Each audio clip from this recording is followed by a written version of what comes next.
Welcome to the Betterment Lectures. My name is Dr. Doreen Miners, and if there is one thing I've learned as a brain scientist, it's that there is no instruction manual for this device in our head. But there are patterns. There are patterns of thought, patterns of feeling, patterns of action, because that's what brains do. They create patterns that gracefully handle the predictable shapes of everyday life. So let me teach you about them. One pattern, one podcast, and you see if it works for you.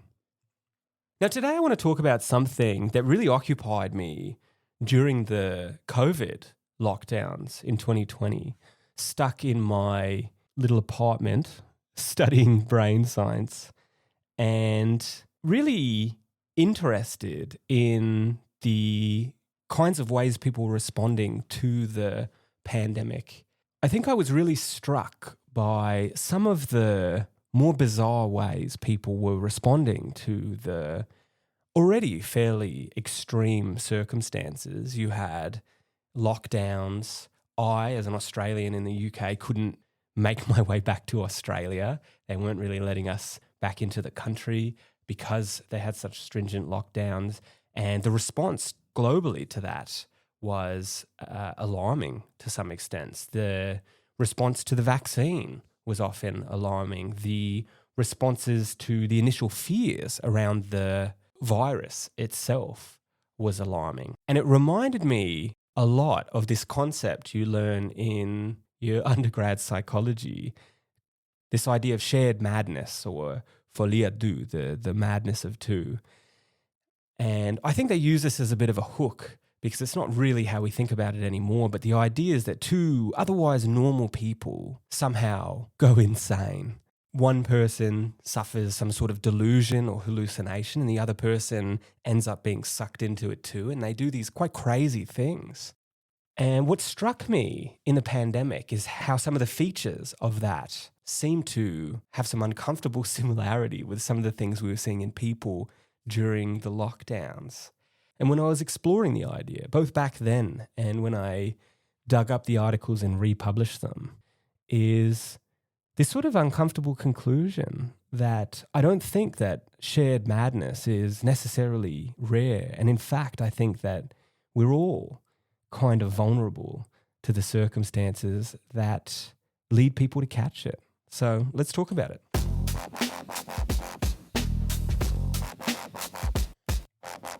I want to start with a pretty famous example of this. A couple of Swedish women traveling from Ireland into the UK. This happened maybe 20 years ago now, but it's still something that people in the UK talk about today. So these women, they were on the coach. I think they were coming in towards Liverpool, something like this. And they were behaving so oddly on the coach that the coach driver decided to leave without them after a service station stop. So they were acting very suspicious. They were oddly fixated on their bags. The coach driver would later talk about that he was worried for the other passengers on board. And the service station manager appears to have agreed with the coach driver because they were worried enough that they called the police. So the police turn up and ask them some questions, decide that they're, not a threat. There's nothing wrong with these two women, who then proceed to wander down the motorway, occasionally sprinting across the motorway, insensible to the rushing traffic. And of course, the police are called again. And as the police are talking to them now for the second time next to the motorway, with no apparent trigger, one of the women sprints again into the oncoming traffic and gets hit, and is followed shortly after by the other, who sprints into the oncoming traffic after her sister and gets hit. Both are badly hurt.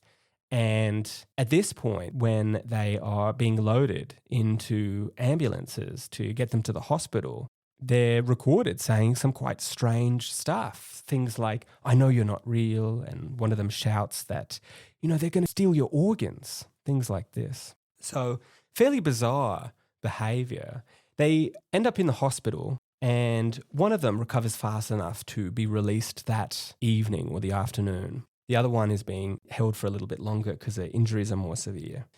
And she goes out onto the street. She starts wandering around the streets, ostensibly waiting for her sister or trying to locate her sister, and is eventually taken in by a kind couple of mates who were themselves out and walking. She goes back to their house and has dinner and stays the night and stays the entire rest of the day, and generally was pretty friendly, but was still acting fairly strangely, going and looking out the window, saying that the cigarettes they're smoking might be poisoned. Strange enough that one of them thought that she might be running from an abusive partner. Anyway, later that second day, after staying there the first night, they're sitting down to dinner and she stabs one of them to death, runs out into the night, and is spotted not long after on CCTV beating herself in the head with a hammer that she'd picked up along the way. So very, very strange behavior from start to finish over the course of several days here, right? And the interesting part of it is there are no drugs involved here. Toxicology screens turned up, nothing. There's no history of mental illness in the family, no criminal convictions. It's just two ordinary women, two ordinary sisters, one of whom left a family behind on her abrupt visit to Liverpool with her sister. So, 3 or 4 days of madness that ended in some substantial tragedy. And this is the sort of classic case of folie à deux. You'll see people who have no particular history of illness come together and engage in some really bizarre behavior. And this is a pretty well-studied phenomenon. The modern history of it dates back to the 1860s or so. A French neurologist calls it folie communique, which is communicated madness. He talked about a couple who was so tangled into each other's delusions that the doctors couldn't figure out who had gone mad first. And then about a decade later, a couple of French doctors gave it the name that eventually stuck, folie à deux, which is what people will still talk about in the clinical literature today. But it extends past the madness of two, right? Folie à deux. There's actually an entire taxonomy. You have folie imposée, imposed madness, where one person's delusions are imposed on the other, as opposed to folie simultanée, where both people are already a bit delusional and the two sets sort of come together. They settle on some middle ground. But also folie à trois, the madness of three, folie à famille, the madness of a family. And now, today, we just call it shared psychotic disorder. And the criteria are pretty strict for this. You need a delusion that is shared among the people. You need intimacy, and you need each person, whether it's two of them or a family of people, accepting or at least supporting the other person's delusion.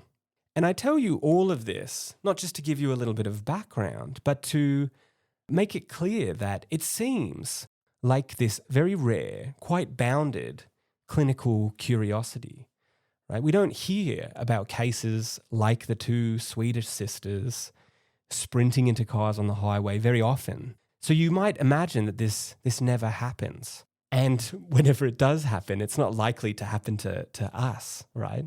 And I guess that is the kind of idea that I want to subvert a little bit today. So let me see if I can convince you otherwise.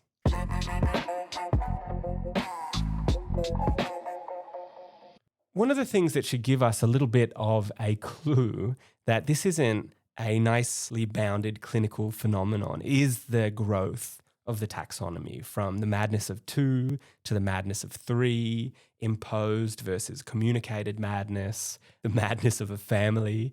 It seems like even as it was being documented for the first time in the modern history of the phenomenon, it immediately started to balloon outwards. And the reason for that is that the spectacular cases we talk about, like the sisters on the highway, the violence or the bizarreness that characterizes the cases we see in the media, are not really the important factor to this particular phenomenon. What really is core is intimacy in the context of social isolation. That is the original qualification for the disorder, and it's also the core feature that you see repeated again and again. Lonely people who are isolated together, and in that context, you get this intense intimacy. That's the sort of fertile soil that allows a delusion to take such hold over the behavior of people. The delusion itself is almost incidental. And when you concentrate on intimacy in the context of social isolation, obviously, my interest in this phenomenon during the COVID lockdowns makes a little bit more sense. But it also makes you wonder perhaps how rare it is, right? Because not all delusions need to be violent enough to make it on the news.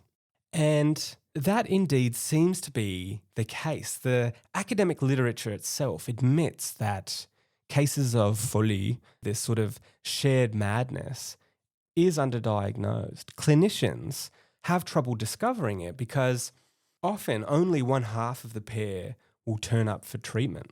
And I'll send you to some links for this in the show notes, but I'll quote here. Patients with shared psychotic disorder can go undiagnosed because only the primary partner is registered for treatment in a classic presentation. Awareness of the nature of the dyad relationship dynamics is necessary. And the reason that we don't always catch the dyad is because of the way that we think about psychopathology, abnormal psychology. I'll link to another article of mine that explains this in more detail, but essentially you need a reason to ask people to come in to have their problem solved. We don't just assume that weirdness is something clinical to be fixed anymore. We need that weirdness to meet one or more of 4 criteria. It has to be statistically rare, but also culturally rare. Most importantly, we concentrate now on the distress model, which is, does it cause them or the people around them distress? A final model is risk of harm. So talking about causing harm to yourself or to other people, and if that feels immediate, that's another way that we can characterize somebody as engaging in abnormal or disordered behavior. But it's not necessary for a delusion to violate any of these characteristics. If you are under the impression that people that don't exist live in your house, but you think them quite benign, then why would you go to the doctor for treatment? So often we find in cases of shared madness that one person suffers the delusion and it might lead them to behave more strangely than another who doesn't necessarily suffer the delusion but simply accepts it. And as a consequence, it doesn't drive their behavior strongly enough to raise it to our level of perception. And there are mundane cases that enter the literature, but that you never hear about in the news. So a common example is shared pseudocyesis, this idea of a phantom or a fake pregnancy, which is actually not that uncommon in couples who have been struggling with infertility, for example, and sometimes it can produce real physical pregnancy symptoms. Or another common example is delusional parasitosis, this sort of shared unshakable belief that there's a kind of infestation passed between people. Again, appears quite often in the academic literature, but rarely seems to make it to the news, even ones that are quite strange. So the most interesting one I discovered looking up cases for this article is a Japanese family of 4 who all came to share the youngest son's hallucination. So the son believed, and I'll quote the article here, a jelly-like substance or amoeboid materials come out from my mouth and people around me react to those materials. So first the son believed this, then his mother, then his twin brother, and finally the father. All of them in the end seeing this jelly-like material and also reporting, observing other people affected by it. An entire family, not a headline anywhere. So not quite so isolated as people paying attention to the news might be led to believe. Because the news seems to care more about cases that end in tragedy or violence that aren't just strange, but are really consequential. Now, these cases made it to the literature, but remember that clinicians don't always catch people. I suggested that might be because some people are more driven by the delusions than others. But a lot of people caught up in episodes of shared madness don't believe in the delusion at all. They just can't leave for one reason or another. So this case happened in Australia a few years back. The Trump family fled their farm and drove hundreds of kilometres in terror of some following threat, unspecified but frightening. Afterwards, some members seem, just from the reports, to have ended up in quite substantially altered states where others seemed to be more confused than anything else. But afterwards, everybody was as baffled as the people trying to work out what they'd been running from. And I'll quote a couple of them. Here's the first quote. "It's very confusing. I still feel confused." And then a second one. "You do start thinking in the same way. You can get sick in some kind of way." Now, one of these members of the family, Mitchell, was explicit that he never shared the fear of his family members at all. He just, in his words, couldn't leave them behind. So there's a difference, even in cases of shared madness, between the people who believe the delusion, the people who accept the delusion, and the people who don't believe or accept the delusion, but are simply staying for some other reason. So I hope I'm starting to paint this picture now. You start with a clinical disorder that on the surface sounds quite tightly scoped with specific boundaries.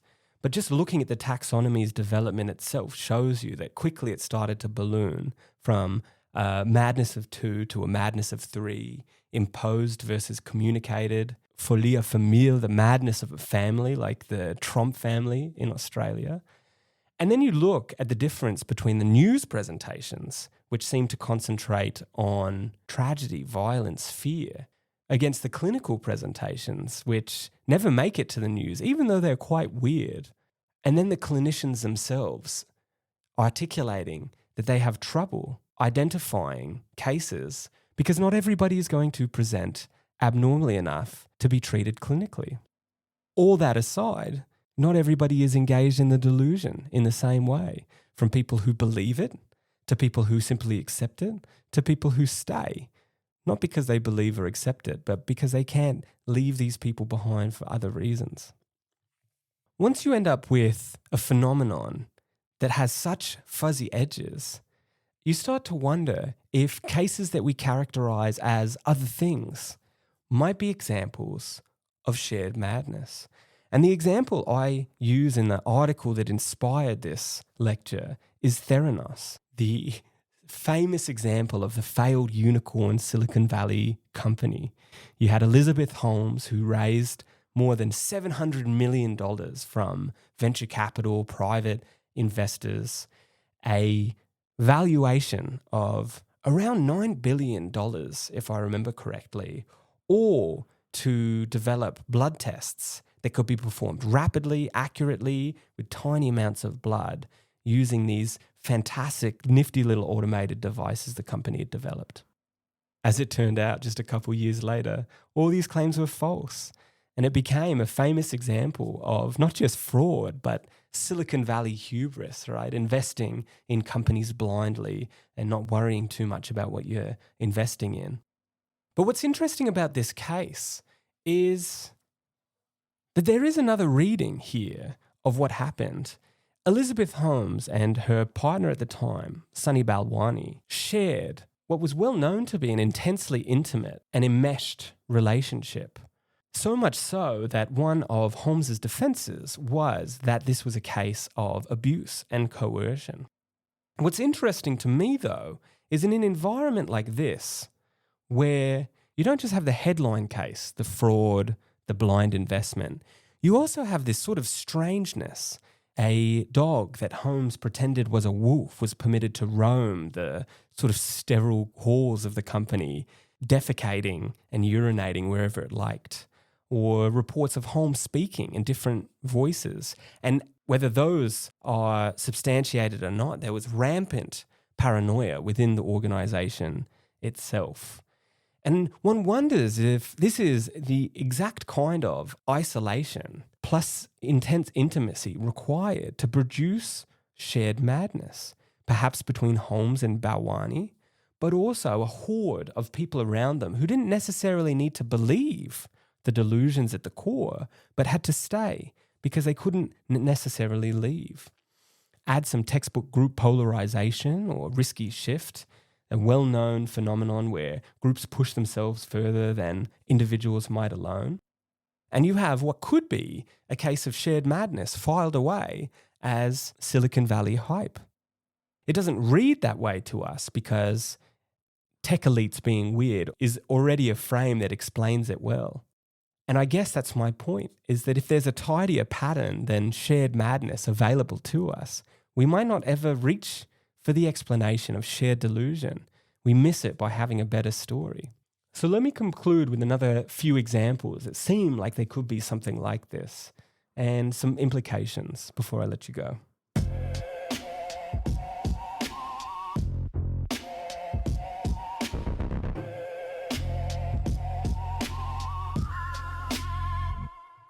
Shared madness is, I should be clear, a clinical case of disordered human behaviour.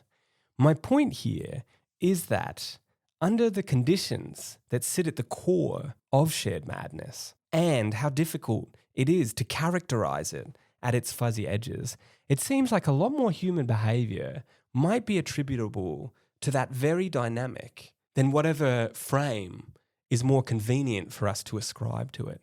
And if that's so, it might indicate that we're sort of more vulnerable to this than we make out.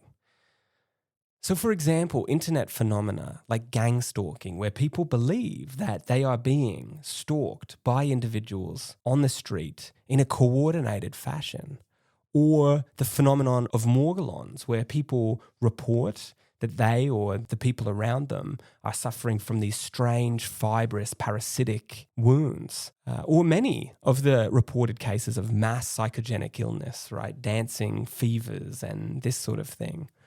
Often, particularly with the advent of the internet, these cases involve the kinds of social isolation and intense relationship dynamics characteristic of shared madness. And very infrequently are these factors considered because they fit other patterns a little bit more neatly. The common thread is that intimacy plus social isolation.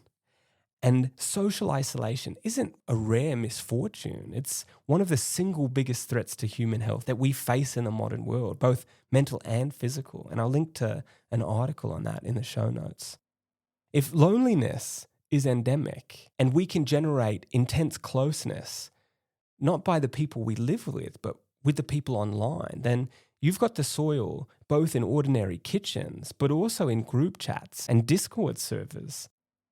When we're starved of connection and we finally find a home in someone else, we'll go to extraordinary lengths to keep it. That's not a pathology. That's just us working as designed. All it takes is for somebody to start having strange beliefs. And it seems like under those circumstances, we could all be vulnerable to shared madness. In a modern world where we're enabled to get information faster than ever before, communicate more easily than ever before, but equally are more isolated than ever before, I wonder just how much of the craziness we see is just an extension of shared madness, intimacy in the context of social isolation. I'll leave it there.